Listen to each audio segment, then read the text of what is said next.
தாய் பரதா, என் செல்வமே, கே நாட்டிலிருந்து இப்பொழுதுதான் வருகிறாயா? ஆம் தாய். உன் பாட்டன் முதல் யாவரும் நலந்தானே? நலந்தா. அம்மா, இதென்ன அலங்கோலம்? அரசியல் மூவரிலும் ஆபரணங்களை அழகுடன் அணிந்து கொள்ளும் தங்கள் அலங்காரம் எங்கே? மஞ்சள் பூசிய முகம் எங்கே? நெற்றியிலே திலகம் எங்கே? கூந்தலிலே மலர்கள் எங்கே? சொல்லுங்கள் அம்மா. ஊரில் இருந்து புறப்பட்டு உங்களை வந்து சந்திக்கும் வரை நாங்கள் கண்டு திடுக்கிட்ட காட்சிகளை காட்டின உங்கள் உருவத்தின் தோற்றம் மேலும் என் உள்ளத்தை கலக்குகிறது. ஒன்றுமே புரியாமல் ஒரே குழப்பத்தில் தான் உங்களை காண ஓடோடி வந்தேன். விவரம் என்ன தாயே? பரதா, வருத்தப்படாது.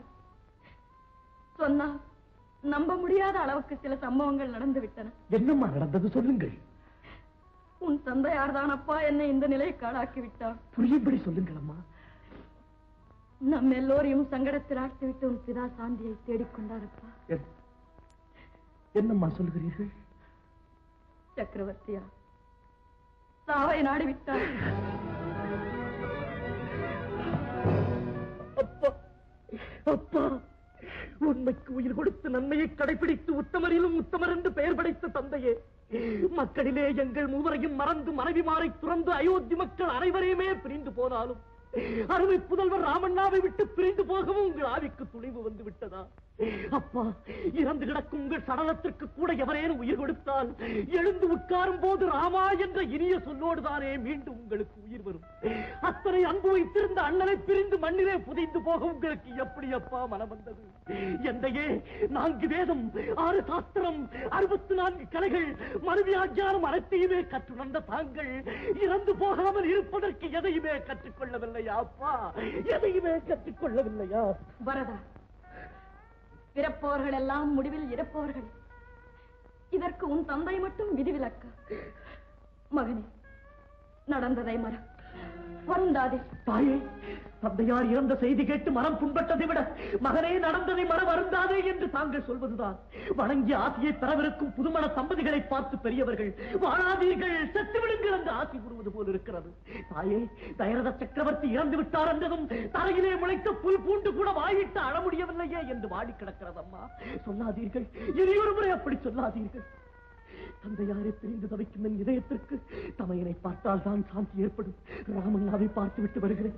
பரதா, ராமன் இங்கில்லை. கோசலை என்னையார் அந்த புறத்தில் இருக்கலாம், பார்த்து விட்டு வருகிறேன். அங்கும் இல்லை. ஒருவேளை சீதா பிராட்டியார் அந்த புறத்தில் இருக்கலாம், பார்த்து விட்டு வருகிறேன். அந்த இடத்திலும் இல்லை. அங்குமில்லை, இங்குமில்லை, வேறு எங்கே அம்மா? ராமன் தம்பியோடும் தாரத்தோடும் ஆரண்யத்திற்கு சென்று விட்டான்.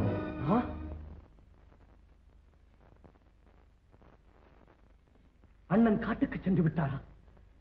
தந்தையார் இருந்ததை நினைத்து உலகை துறந்து அண்ணன் காட்டுக்கே சென்று விட்டாரா? என்னமா சொல்லுகிறீர்கள்? பரதா, ராமன் உலகை வெறுத்து செல்லவில்லை. உன் தந்தையார் இருப்பதற்கு முன்பே உன் தமையன் காடேகி விட்டான். என்னம்மா இது? இடிமேல் இடி விழுந்தார் போல் என்னென்னவோ சொல்லுகிறீர்கள். தமையன் ஏன் காடு சென்றார்? அதுவும் தந்தை இறப்பதற்கு முன்பாக எதற்காக சென்றார்? சொல்லுங்கள் அம்மா, என் இருதயமே வெடித்து விடும் போல் இருக்கிறது. பரதா, பதட்டப்படாதே. அனைத்தையும் விவரமாக சொல்கிறேன், கவனமாக கேள். கண்ணி, உன் தந்தையார் சூழ்ச்சியை கவனி.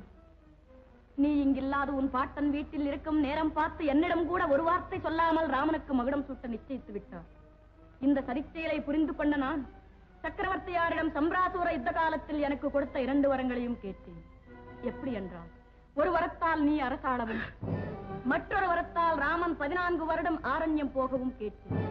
வரத்தை கொடுத்துவிட்டு ராமன் வனம் செல்வதை நினைத்து அவன் பிரிவை செய்யாது மாண்டு விட்டார் மன்னவர்.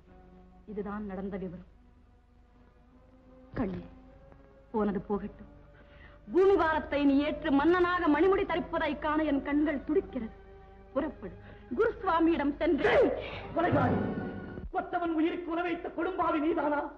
மன்னனின் ஆவிக்கு மரளியாக வந்த மாபாதகி நீதானா?